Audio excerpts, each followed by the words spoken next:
Assalamualaikum warahmatullahi wabarakatuh. Baiklah, saya Sakinah Fauzia dengan NIM 1916040055 dari Akuntansi Syariah B. Di sini saya akan menjelaskan tentang sistem pengendalian manajemen dari bab 1 sampai bab 5. Baiklah, di sini saya akan menjelaskan tentang bab 1, yaitu tentang sistem pengendalian manajemen.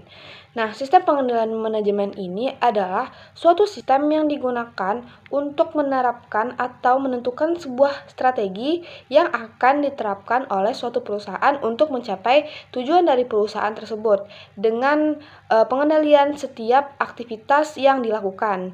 Nah, keuntungan dari sistem pengendalian manajemen ini adalah untuk meningkatkan probabilitas tujuan dari perusahaan yang akan dicapai.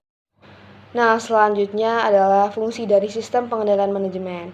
Nah, fungsi dari sistem pengendalian manajemen ini adalah untuk mempengaruhi perilaku agar sesuai dengan apa yang diinginkan oleh pihak manajemen untuk mencapai suatu tujuan organisasi dan tujuan dari suatu perusahaan. Nah, kegagalan dalam pengendalian manajemen itu ada 3. Yang pertama yaitu adanya kerugian finansial yang besar.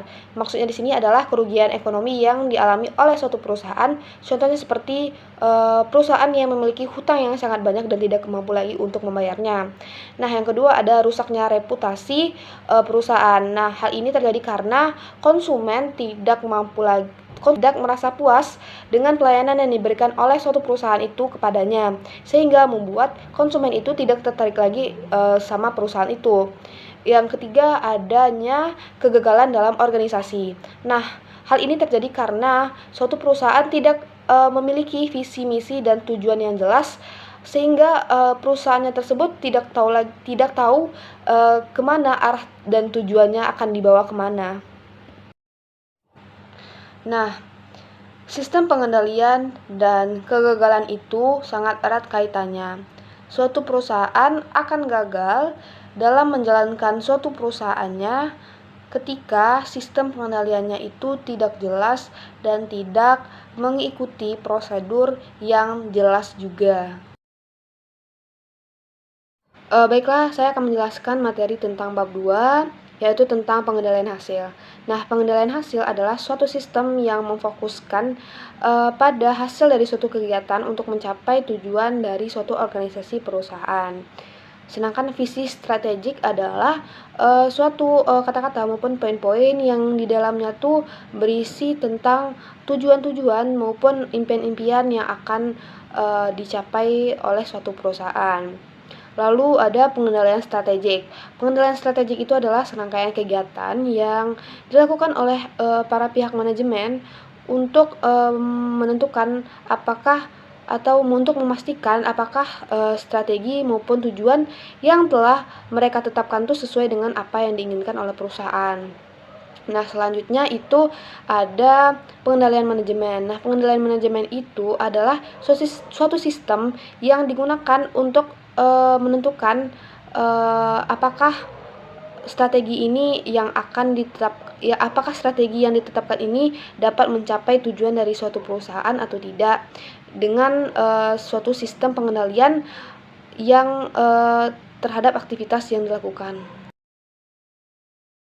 Nah, selanjutnya berikut adalah beberapa masalah-masalah dalam pengendalian. Yang pertama, kurangnya pemahaman karyawan.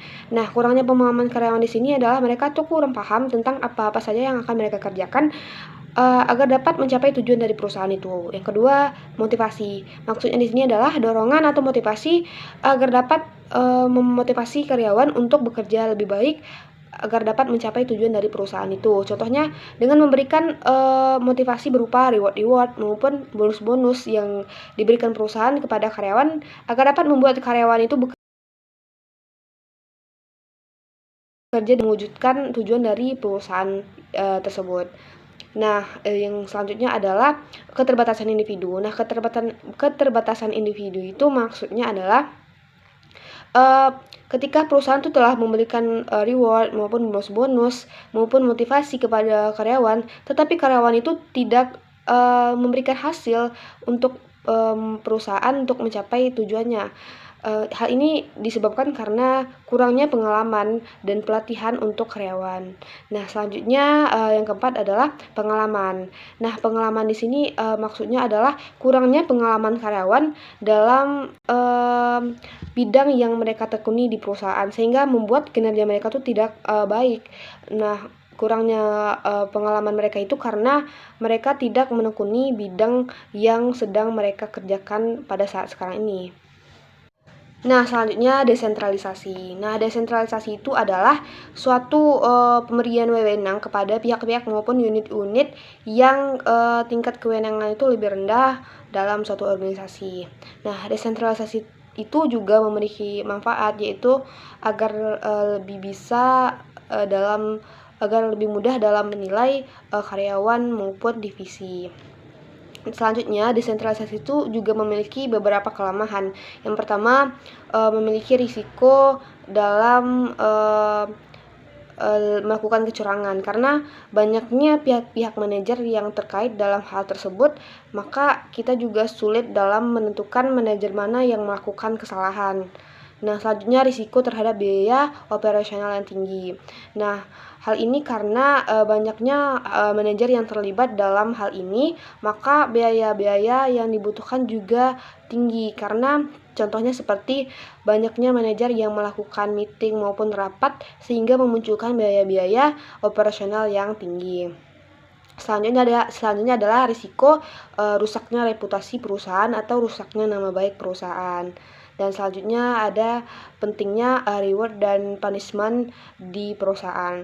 Nah, pentingnya reward di perusahaan itu sangat penting karena dapat memotivasi karyawan tuh agar memberikan kinerja yang baik maupun hasil yang baik untuk perusahaan, agar dapat membantu perusahaan untuk mencapai tujuan yang akan dicapai oleh perusahaan itu.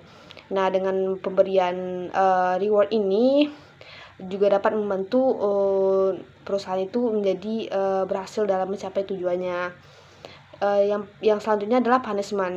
Nah, punishment ini juga sangat penting di perusahaan karena dengan adanya punishment ataupun hukuman bagi karyawan itu berdampak bagi perusahaan, karena dengan adanya punishment ini karyawan itu tidak dapat berlaku semena-mena dengan perusahaan.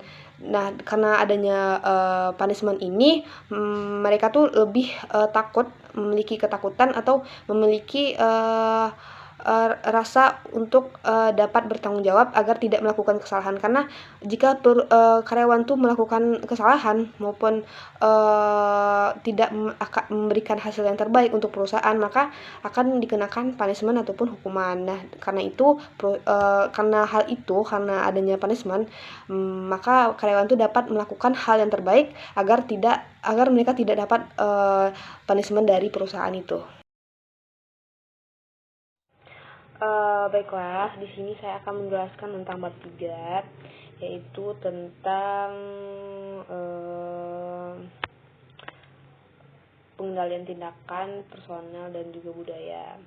Nah, yang pertama saya akan menjelaskan tentang pengendalian tindakan. Nah, di mana pengendalian tindakan itu apakah bisa menguntungkan atau tidak bagi perusahaan. Yang kedua adalah pengendalian personal.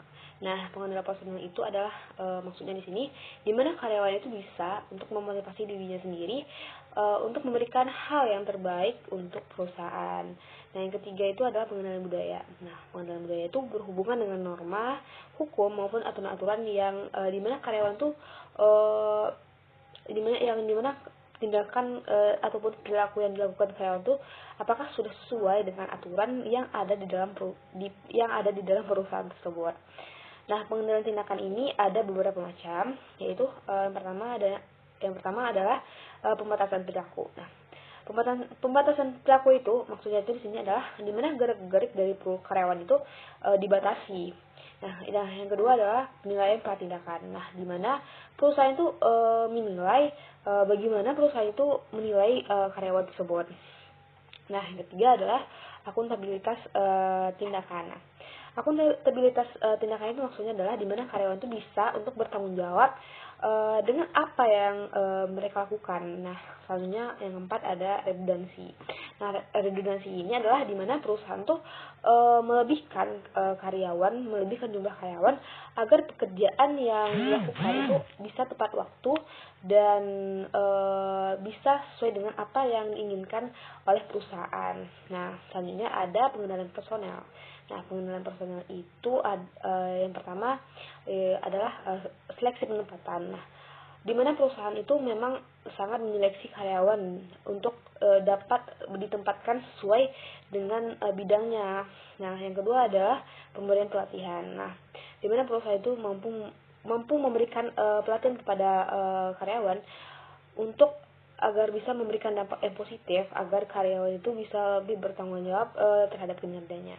Yang ketiga adalah desain pekerjaan dan sumber daya. Nah, di mana perusahaan itu mendesain dengan sedemikian rupa agar karyawan dapat melakukan pekerjaan dengan baik dan dapat menyediakan sumber daya yang diperlukan. Selanjutnya adalah pengendalian budaya. Nah, pengendalian budaya itu yang pertama adalah kode etik. Nah, kode etik itu maksudnya adalah di mana perusahaan itu bisa memberikan kode-kode kepada karyawan berupa kode-kode tertentu atau lain sebagainya. Yang kedua adalah pemberian imbalan kelompok. Nah, pemberian imbalan kelompok ini juga termasuk dalam pengendalian budaya. Yang ketiga ada transfer budaya, yaitu di mana perusahaan itu melakukan sosialisasi agar bisa mengenalkan budaya perusahaannya. Yang keempat ada pengaturan fisik dan sosial. Maksudnya di sini adalah bagaimana rancangan perusahaan tentang fisik maupun arsitektur terhadap karyawan dan rancangan sosial apa yang bakal dilakukan oleh karyawan agar bisa mencapai tujuan dari tujuan yang diinginkan dari oleh perusahaan.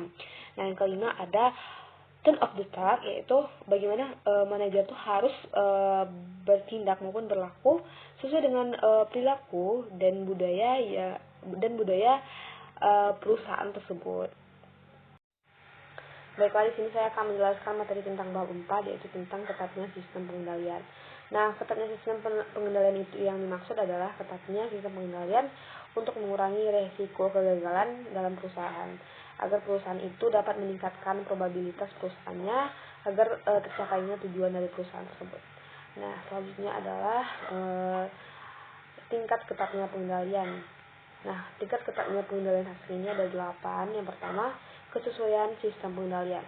Nah, kesesuaian sistem pengendalian hasil ini mengalami permasalahan kesesuaian karena manajer tidak memahami dengan baik tujuan dari organisasi tersebut. Nah, selanjutnya ada spesifikasi kinerja. Nah, maksudnya di sini adalah diharapkan ataupun target yang diharapkan ataupun diinginkan perusahaan agar bisa dijalankan secara spesifik agar bisa mencapai tujuan sesuai dengan apa yang diinginkan oleh pihak perusahaan. Selanjutnya ada komunikasi. Nah, maksudnya di sini adalah komunikasi tentang target kerja yang harus dikomunikasikan sesuai dengan tanggung jawab yang telah diberikan kepada karyawan agar bisa menjalankan sesuai dengan apa yang diinginkan oleh pihak perusahaan dan bisa mencapai tujuan yang diinginkan oleh perusahaan. Selanjutnya adalah kelengkapan. Nah, kelengkapan sistem pengendalian manajemen hasil ini memiliki bagian ataupun kaitan yang harus dilakukan oleh karyawan agar bisa bekerja dengan kelengkapan yang ada dan agar bisa mencapai target yang diinginkan oleh pihak perusahaan dan juga dapat dan agar juga bisa berjalan dengan lancar. Nah, mungkin seperti itu. Selanjutnya pengukuran kinerja. Nah, pengukuran kinerja itu maksudnya di sini adalah karyawan tuh bisa bekerja dengan teliti, objektif dan tepat waktu agar pekerjaan itu sesuai dengan apa yang telah ditetapkan oleh perusahaan. Selanjutnya adalah insentif. Nah, insentif ini pengambilan hasil yang mungkin akan lebih ketat ya apabila imbalan maupun insentif yang digabungkan itu agar bisa mencapai tujuan dari perusahaan yang diinginkan. Selanjutnya itu ada saya akan menjelaskan tentang pembatasan perilaku yang dibagi menjadi dua. Yang pertama adalah pembatasan fisik. Nah, maksudnya di sini adalah mulai dari kata kunci yang sederhana. Maksudnya itu agar bisa mengembangkan sistem perangkat lunak maupun sistem keamanan elektronik. Nah, selanjutnya adalah pembatasan otoritas. Nah, pembatasan otoritas itu adalah merupakan keputusan tingkat organisasi yang paling tinggi agar bisa menimbulkan pengendalian yang ketat pada karyawan agar mereka tuh bisa bekerja sesuai dengan aturan yang telah dibuat maupun aturan yang telah ditetapkan oleh perusahaan. Selanjutnya adalah kajian pratindakan. Nah, kajian pratindakan itu dapat dilakukan secara ketat jika manajemennya itu sering melakukannya. Maka prakajian yang berpengalaman luas dan memiliki cakupan yang juga luas juga. Nah, baiklah, selanjutnya saya akan menjelaskan materi tentang bab 5, yaitu tentang sistem pengendalian biaya sistem pengendalian. Nah, yang pertama adalah biaya langsung. Nah, biaya langsung ini adalah biaya yang berhubungan langsung dengan membuat suatu produk ataupun desain yang dibutuhkan dalam sistem pengendalian manajemen. Contohnya saja pembayaran secara tunai. Nah, misalnya tuh pembayaran gaji karyawan pada perusahaan secara tunai yang dilakukan membayar gaji karyawan itu yang dilakukan secara tunai atau dibayarkan secara tunai. Nah, selanjutnya adalah biaya tidak langsung. Nah, biaya tidak langsung ini merupakan biaya yang tidak berhubungan langsung dengan pembuatan produk maupun tidak langsung timbul karena adanya efek samping yang merugikan. Nah, yang pertama yaitu perubahan perilaku karyawan. Misalnya tuh karyawan yang bermalas-malasan dalam bekerja dan sehingga tidak tercapainya tujuan yang diinginkan oleh suatu perusahaan tersebut. Nah, yang kedua adalah gamership. Nah, gamership ini yaitu seseorang yang bekerja tetapi tidak menghasilkan hasil ekonomis bagi perusahaan. Nah, selanjutnya yaitu yang ketiga ada perilaku negatif. Nah, perilaku negatif itu timbul karena beberapa faktor. Nah, yang pertama yaitu karena kondisi ekonomi, karena faktor organisasi, dan lalu karena proses sumber daya manusia. Nah, selanjutnya yang keempat adalah penundaan. Nah, seorang karyawan yang menunda pekerjaan perusahaannya yang telah ditetapkan pekerjaan itu oleh perusahaannya, seperti timbulnya penundaan tanda tangan dan pekerjaan yang lain yang ditunda oleh karyawan itu, padahal pihak perusahaan telah jauh-jauh hari untuk memberikan pekerjaan itu, tapi mereka tetap menunda-nunda pekerjaan yang dilakukan, sehingga yang diinginkan oleh manajemen itu belum juga dilaksanakan. Nah, itulah yang maksud dengan penundaan.